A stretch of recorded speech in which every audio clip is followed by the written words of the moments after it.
નમસ્કાર મિત્રો, સ્થાનિક સ્વરાજ્યની ચૂંટણી આવી હતી ત્યારે જે જોખમનગર વિસ્તાર છે તેના લોકોએ ચૂંટણી બહિષ્કાર કરવાની ચીમકી ઉચ્ચારી હતી. ત્યારબાદ મીડિયામાં જતા જે પણ ઉમેદવારો હતા તે આ જોખમનગરના વિસ્તારના લોકોને મળવા આવ્યા હતા અને મતદાન કરાવ્યું હતું અને આ લોકોએ મતદાન કર્યું છે. તેમના કેવા પ્રકારના પ્રશ્નો હતા અને જે નેતાઓ આવ્યા અને ઉમેદવારોએ કેવા પ્રશ્નો આપ્યા છે તેની પૂછીશું. બેન, શું કહેશો? અમારે ત્યાં પ્રશ્ન અમારે રોડનો જ હતો. પછી છે ને અમારા ચારે કોર્પોરેટરો જેને ઊભા હતા એ અમારી જોડે આવીને એમને શૈલેષભાઈ છે, દિનેશભાઈ છે, બે બહેનો છે, આ ચારે લોકો આવીને અમને આશ્વાસન આપ્યું અને કહ્યું છે વિશ્વાસને પાત્ર કે નીતાબેન જ્યારે પણ ગ્રાન્ટ આવશે ત્યારે પહેલો રોડ તમારો બનાવી આપીશું. પછી અમે લોકોએ બધાએ મતદાન કર્યું છે. સમસ્યાઓ કઈ હતી? સમસ્યા અમારા એક રોડની જ પહેલાં અમારે ગટરની હતી એ આપી છે અમને. પાણીની સમસ્યા અમારી 2011માં પૂરી થઈ. પછી અત્યારે અમારે મોટા પાયે રસ્તાની જ છે. આ જોખમનગર વિસ્તાર છે અને પહેલાં જૈનનગર નામ હતું, પણ રોડના કારણથી રિક્ષાઓવાળાઓ એમને જોખમનગર રાખ્યું છે, બરાબર.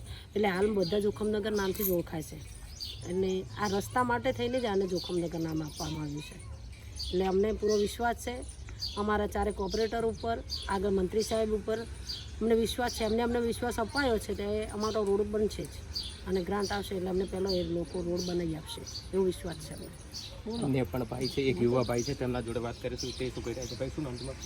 ઉત્તમગીરી ગોવિંદગીરી ગોસ્વામી.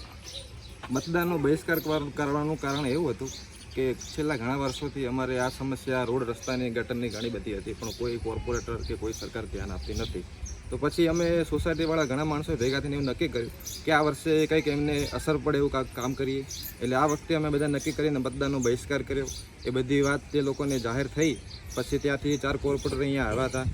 એ લોકોએ આશ્વાસન આપ્યું ગ્રાન્ટ પહેલી આવશે ત્યારે અમારું કામ પહેલું લેશે એ વાત કરી અને અમને વિશ્વાસ છે અમારા સોસાયટીના મેમ્બર ઉપર અને ત્યાંના કોર્પોરેટર ઉપર કે અમારું કામ કરી આપશે. પણ લોકોના સવાલ તો એ પણ હોય છે કે જ્યારે ચૂંટણી આવે છે ત્યારે ઉમેદવારો વચનો આપે પણ કામ નથી કરતા.